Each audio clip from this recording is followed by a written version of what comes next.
So friends, section 8 हम पढ़ चुके हैं, जिसके अंदर हमें ये पता है कि हमने ये पढ़ा था कि कौन से फैक्ट्स जो हैं एडमिसिबल हैं को कॉन्स्पिरेटर के रिगार्डिंग। तो इसमें दो केसेस आते हैं फ्रेंड्स। फर्स्ट केस है मिर्जा अकबर वर्सेस एम्परर और दूसरा केस है Badri Rai versus state of Bihar. तो फ्रेंड्स, पहला केस डिस्कस कर लेते हैं, मिर्जा अकबर वर्सेस एम्परर।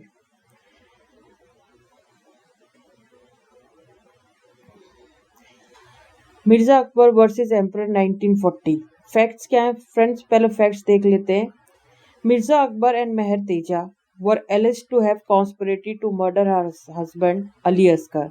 तो इसमें दो कॉन्स्पिरेटर्स होते हैं, मिर्जा अकबर और मेहर तेजा। ये लेडी होती है मेहर तेजा, इसका एक बॉयफ्रेंड होता है, उसका नाम होता है मिर्जा अकबर।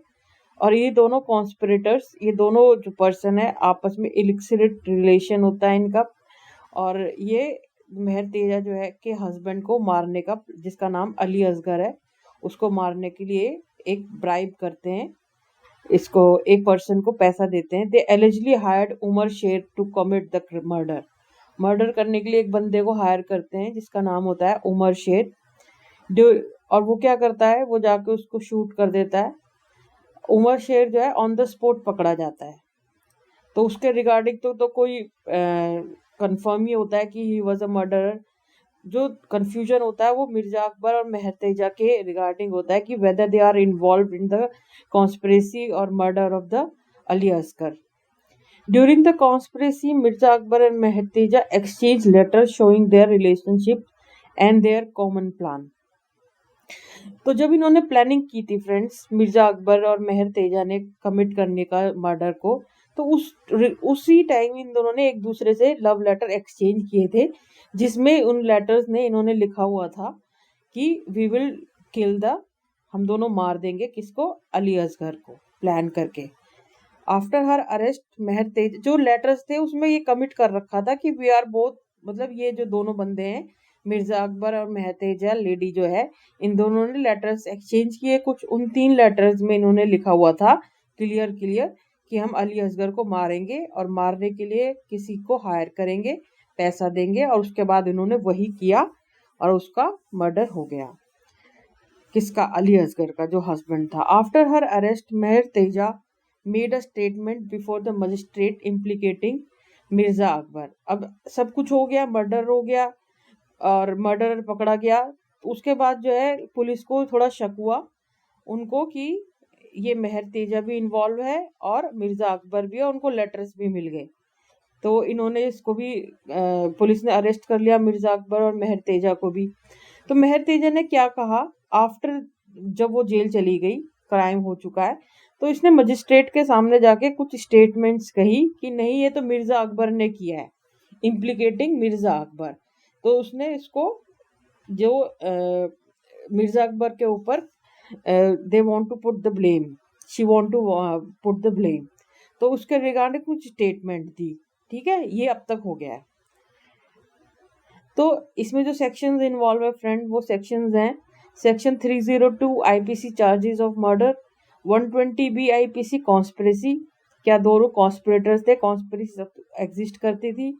तीसरा है admissibility of evidence under section 10 evidence act, कि क्या एविडेंस जो लेटर्स मिले हैं वो एज अ एविडेंस एडमिसिबल हैं। दूसरा, क्या स्टेटमेंट जो लेडी ने किया था against her boyfriend in the front of magistrate, क्या वो एडमिसिबल है। तो ये आगे हमें पता चलेगा। इशू क्या है, whether the letters containing the conspiracy regarding the murder of the husband would be admissible under section 10 evidence act and establish the conspiracy under section 120b IPC। तो क्या ये जो लेटर्स हैं ये सेक्शन 10 में एडमिसिबल है अगेंस्ट द कॉन्स्पिरेटर्स, क्या conspiracy exist करती थी 120b की, क्या दोनों इन्वॉल्व है मर्डर्स में। सेकंड है whether the statement made by the co conspirator, यानी कि वो लेडी ने जो स्टेटमेंट की थी after the crime would be admissible under section 10 of evidence act, क्योंकि क्राइम हो चुका था, क्राइम के बाद अरेस्ट हो गया, अरेस्ट होने के बाद लेडी ने जाके मजिस्ट्रेट के सामने बोला कि ये तो इस मर्डर जो है इस मिर्जा अकबर ने किया है, को कॉन्स्पिरेटर ने किया, मैं इन्वॉल्व नहीं हूँ, इस तरह से उसने कुछ स्टेटमेंट करी implicating that Mirza Akbar is the most probable person who has committed the crime to save herself. तो ये दो क्वेश्चंस है। तो डिसीजन में क्या हुआ फ्रेंड्स, सुप्रीम कोर्ट ने डिसीजन दिया है, हेल्ड किया है that evidence of the letters are enough for confirming the conspiracy under section 120 B IPC. जो लेटर्स के अंदर जो टेक्स्ट है लिखा हुआ है उससे कंफर्म होता है कि 120 बी आईपीसी एग्जिस्ट करती है, कॉन्स्पिरेसी एग्जिस्ट करती है और ये दोनों को कॉन्स्पिरेटर्स हैं। Also admissible under section 10 evidence act as the letter were written during the conspiracy subsist. तो सेक्शन 10 ऑफ एविडेंस एक्ट जो है फ्रेंड्स, जो कि अब से जो है सेक्शन चेंज हो चुका है बीएसए में, तो ये जो है सेक्शन 10 आप रीड करोगे एविडेंस एक्ट का तो आपको पता चलेगा। ये कहता है कि कुछ द थिंग्स सेड और done by any of the co conspirator against the other conspirator during the common design would be admissible, मगर फर्स्ट एंटरटेनमेंट हो चुका होना चाहिए, यानी कि पहली बार कॉन्स्पिरेसी का एक्शन ले लिया गया हो, कॉन्स्पिरेसी हो गई हो, सबसिस्ट हो, चल रही हो, मगर जब कॉन्स्पिरेसी खत्म हो गई हो उसके बाद अगर कोई कुछ करता है बोलता है तो वो एडमिसिबल नहीं है। सेक्शन 10 में कॉन्स्पिरेसी होनी चाहिए, सबसिस्ट होनी चाहिए, चल रही होनी चाहिए। क्राइम हो गया, कॉन्स्पिरेसी खत्म हो गई, तो उसके बाद अगर को कॉन्स्पिरेटर कुछ बोलता है, कहता है अगेंस्ट अदर को कॉन्स्पिरेटर, तो वो सेक्शन 10 में एडमिसिबल नहीं होगा।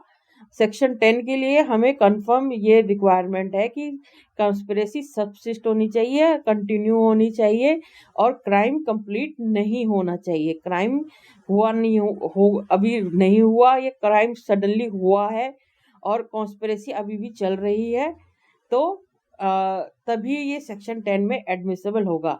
तो लेटर्स जब एक्सचेंज किए थे दोनों कॉन्स्पिरेटर्स ने, तब तो क्राइम नहीं हुआ था, तब तो कॉन्स्पिरेसी चल रही थी, कंटिन्यू थी, तब लेटर एक्सचेंज किए हुए थे, तो उस समय तो letter under section 10 evidence act as a admissible माने जाएंगे और कॉन्स्पिरेसी भी सबसिस्ट करती है according to section 120 B IPC.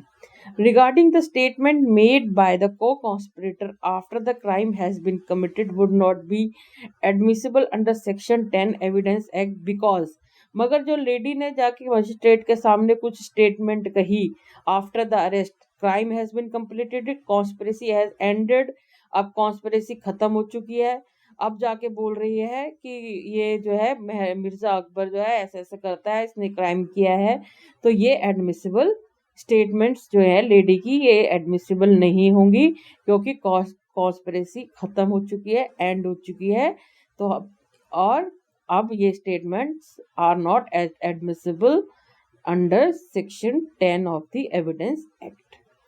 So friend, this is the case Mirza Akbar versus emperor. और नेक्स्ट केस हम करेंगे Badri Rai versus state of Bihar.